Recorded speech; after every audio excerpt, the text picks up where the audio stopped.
거든. 자, 시작. 나는 내가 정말 좋아. 나는 내가 정말 좋아. 나는 내가 정말 좋아. Hello guys, welcome back. अब तक हमने एपिसोड 1 से लेकर 4 तक को कवर कर लिया है। इस वीडियो में हम from now on show time episode 5 को एक्सप्लेन करेंगे। बाकी एपिसोड की एक्सप्लेनेशन वाली प्लेलिस्ट का लिंक आपको आई बटन में मिल जाएगा।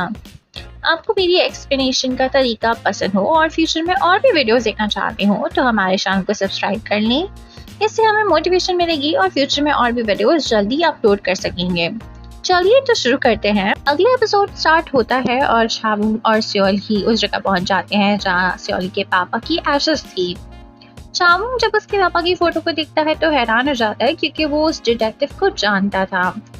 वो उनसे पहले भी मिल चुका है जब उसके ग्रैंडफादर के साथ रहा करता था। स्योली उसे कहती है कि उसके पापा फेमस ऑफिसर थे जो कि फुल मून मर्डर केस पे काम कर रहे थे, लेकिन वो एक शामन की वजह से मारे गए थे क्योंकि वो उनकी इन्वेस्टिगेशन के बीच में आ गया था, जिसकी वजह से उसके पापा तो मारे ही गए, साथ ही मर्डरर का भी कुछ अता पता नहीं। स्योली कहती है कि क्राइम सीन से उन्हें कुछ शामन टूल्स भी मिले थे जिससे माना जा रहा है कि वो मर्डरर किसी कल्ट का मेंबर हो सकता है, लेकिन ऐसा भी तो हो सकता है कि वो सुपरनैचुरल चीजें इन्वॉल्व हो। इविल स्पिरिट आजाद हो चुकी थी और वो फिशरमैन के बेटे में घुस गई थी। स्योली एक आर्टिकल पढ़ रही होती है जिसमें लिखा होता है कि वो सब फिशरमैन रात के वक्त गायब हो गए थे, बाकी सबको उनकी खाली बोट ही मिली थी। असल में पिछले एपिसोड में दिखाया गया था कि सुंगडोंग ने बाकी सारे लोगों को मार दिया था, उस इंसान को भी जिसको वो अपना पापा मानता था। मारने के बाद उसने उन लोगों को पानी में फेंक दिया था। स्योली के पास 10 साल पहले वाली मर्डरर की स्केच थी जिसके अंदर वो लड़का काफी ज्यादा मिल रहा था। अगले दिन स्योली उस विलेज में जाती है जहाँ पर वो 5 फिशरमैन रहा करते थे। सबसे पहले तो वो उनके घर में जाती है, वहाँ पर उसे एक जूता मिलता है और उस जूते का जो साइज होता है वो एग्जैक्टली सेम होता है फुल मून मर्डरर से, तो उसे सुंगडोंग पे और भी ज्यादा शक हो जाता है। वो जब सी के पास आती है तो वहाँ वो शामन और उसकी ग्रैंड डॉटर मौजूद थे जो कि एक तरह का रिचुअल परफॉर्म कर रहे थे। इस रिचुअल में 5 राइस के बोल्स आते हैं और उनको पानी में डाल दिया जाता है जिससे ड्रैगन किंग खा लेगा और इनके बदले उन मरे हुए लोगों की सूल को वापस कर देगा। पानी से 4 बोल बिल्कुल खाली वापस आते हैं मगर एक बोल वैसा का वैसा भरा हुआ होता है। इसका एक ही मतलब था कि सिर्फ 4 ही लोग मरे थे, 5वां अभी भी जिंदा था। वहीं पर स्योली कुछ लोगों से इन्वेस्टिगेट करने की कोशिश कर रही होती है, स्पेशली सुंगडोंग के बारे में, मगर कोई भी उसे रिप्लाई नहीं करता। चिढ़ जाते हैं लोग उससे कि ये फ्यूनरल पे आकर इस तरह के क्वेश्चंस कर रही है। लोग उसे कहते हैं कि सुंगडोंग बहुत ही अच्छा इंसान था और वो कभी भी कुछ गलत नहीं कर सकता। पता नहीं कैसे मगर वो शामन औरत समंदर में रहने वाले ड्रैगन किंग की सोल से बात कर रही होती है, जिससे उसे पता चलता है कि 5वां आदमी ना तो पूरी तरह से जिंदा है ना ही मरा हुआ है। ये 5वां आदमी सुंगडोंग है जिसके बारे में ये लोग बात कर रहे हैं। वो इविल स्पिरिट को एक बार फिर दिखाया जाता है जो स्योली को देख रहा होता है और उसे स्योली की स्ट्रेंथ वाली लाइट भी नजर आ रही होती है जो आसमान तक जाती है। वो खुश हो जाता है, कहीं स्योली तो उसका अगला शिकार नहीं। नेक्स्ट सीन पे आते हैं जहाँ हीसू स्योली से कहता है कि अब से वो जब भी उसके पापा के बारे में किसी केस के बारे में पता लगाने जाए तो वो उसके साथ चलेगा, वो भी मदद करना चाहता है। कुछ देर बाद वो फुल मून मर्डरर की केस फाइल भी देख रहा होता है जिसमें से बहुत सारी इन्फॉर्मेशन मिली। वहीं जहाँ सब कुछ अब इस ड्रामे में बहुत ज्यादा सीरियस हो गया है और इंटेंस होते चला जा रहा है, वहीं चावुंग और उसकी टीम को जब भी दिखाया जाता है आई एम श्योर सारे व्यूअर्स के चेहरे पे स्माइल आ जाती होगी, सब हंस पड़ते होंगे। चावुंग जिस शो पे काम कर रहा होता है वो लोग उसकी डेली लाइफ को शूट करने आए होते हैं। इसमें उसकी डेली लाइफ को दिखाया जाएगा, लेकिन वो बहुत बोर हो रहे होते हैं क्योंकि चावुंग ना तो किसी से बात करता है ना ही उसके कोई फ्रेंड्स हैं, तो उन्हें एंटरटेनिंग सीन्स नहीं मिल रहे थे। उन्हें बहुत ज्यादा जरूरत होती है ऐसे सीन्स की जिसे देखकर ऑडियंस थोड़ी हंस पाए, खुश हो पाए। वो सब बाहर जाते हैं, उन्हें एक बच्चा नजर आता है जो अपने डॉग के साथ था। उसके शो का डायरेक्टर कहता है कि क्यों ना हम इस डॉग वाले बच्चे से बात करें और उसको कुछ मैजिक ट्रिक्स सिखाई जाए जिससे वो बच्चा हैरान हो जाए। इस तरह की सीन्स अच्छे लगेंगे। जब वो लोग उस बच्चे के पास जाते हैं तो चावुंग बहुत सारे मैजिक करता है, लेकिन उसका डॉग इतना ज्यादा स्मार्ट होता है उसकी सारी ही ट्रिक्स पकड़ी जाती हैं। ये सीन काफी फनी था, जिसकी वजह से डायरेक्टर को जो चाहिए था वो उसे मिल चुका था। इसके अलावा जनरल कुछ ही टाइम में टीवी पे एक के-पॉप आइडल एरीज को देखकर उसका पगलाया हुआ फैन बन चुका था। चावुंग को एरीज के साथ शो करने की ऑफर आई होती है, जिसके लिए वो साफ साफ मना कर देता है, मगर जनरल गुस्सा हो रहे होते हैं तो चावुंग को हाँ कहना पड़ता है।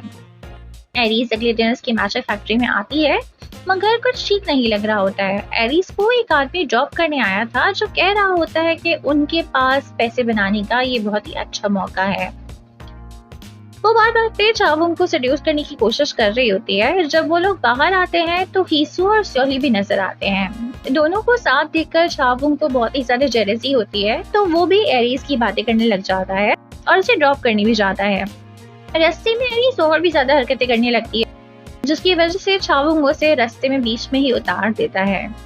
एरीज किसी सीईओ को फोन करके बताती है कि ये इंसान हमारे बिल्कुल काम का नहीं है, हमारे प्लान में नहीं आने वाला। वो बच्चा जिसे चावुंग कल मिला था वो सोरी के पास आता है पुलिस स्टेशन में अपने डॉग की मिसिंग होने की रिपोर्ट लिखवाने।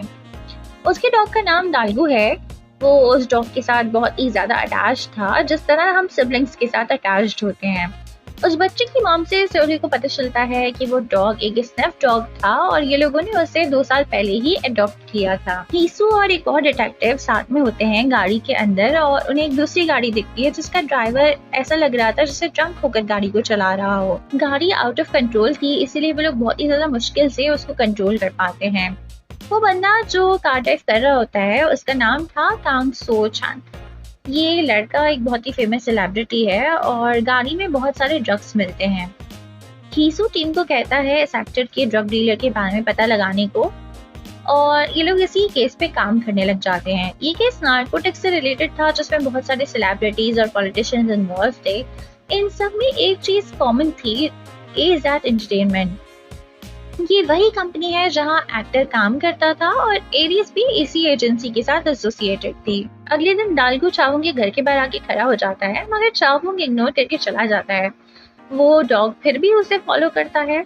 उन्हें वो डॉग फिर से दिखाई देता है। चावुंग और टीम समझ जाते हैं कि ये घोस्ट बन चुका है।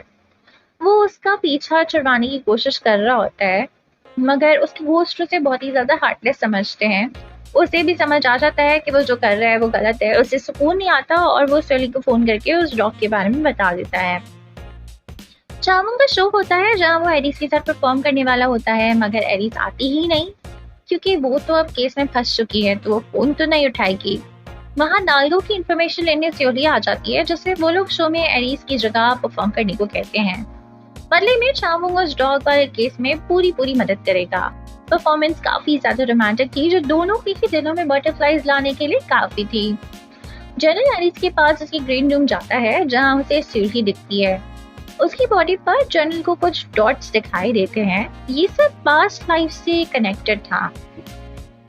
दालगू मिल जाता है। वो एक स्निफिंग डॉग था, इसलिए चावुंग के बैग को गिरा देता है। उसमें से कॉफी निकलती है जो एरीज ने दी थी। कॉफी के अंदर यूज हुए इंग्रेडिएंट्स में कुछ ना कुछ गड़बड़ जरूर थी, तभी तो डॉग ने इस तरह गिरा दिया। स्योली हीसू को कॉफी का पैकेट देती है और वो उसे इन्वेस्टिगेशन करने के लिए फॉरेंसिक्स भिजवा देता है। एजेंसी में कोई नहीं था। हीसू को याद आता है कि चावुंग एरीज से बहुत ज्यादा क्लोज लग रहा था, उसे ड्रॉप करने घर भी गया था, शायद उसे कुछ पता हो। चावुंग के घर आता है, वहाँ वो उसे एरीज के बारे में पूछता है, मगर चावुंग कहता है कि वो उससे क्लोज नहीं था और उस दिन तो वो उससे पहली बार मिला था। हीसू से कहता है कि वो शामन छा ग्योम तुम्हारे ग्रैंडफादर ही थे ना, जो फुल मून मर्डर केस पे काम कर रहे थे। हीसू से कहता है कि स्योली का एडवांटेज मत लो, तुम्हें पता है कि उसके पापा उस केस पर काम कर रहे थे, तो दूर रहो उससे। तुम्हारे ग्रैंडफादर ही उसके पापा के मरने की वजह है। आखिरी सीन में आर्यम डॉग के साथ बाहर गई होती है, जहां उसे एरीज के साथ जो बंदा उसे ड्रॉप करने आया था वो दिखाई देता है। वहीं थोड़ा आगे स्योली भी होती है। आर्यम किस तरह कोशिश करके बाइक के मिरर से उसे उस बंदे का चेहरा दिखा देती है। स्योली उस आदमी का पीछा करती है और वो उस जगह पर पहुंच जाती है जहां पर एरीज और वो आदमी छुपे हुए थे। वहां और भी बहुत सारे लोग होते हैं। सेओली जल्दी से हीसू को फोन करती है और बताती है, लेकिन जैसे ही वो लोकेशन बताने वाली होती है, ड्रग माफिया के लोग उसका फोन ले लेते हैं और उसे पकड़ लेते हैं। आर्यन घोस्ट थी इसलिए उसे कोई नहीं देख पाया, पर उसने ये पूरा सीन देख लिया था। वो भागते हुए जाती है चावुंग के पास और उसे सब कुछ बता देती है। चावुंग स्पीड में गाड़ी चलाकर सेओली के रेस्क्यू के लिए आ जाता है।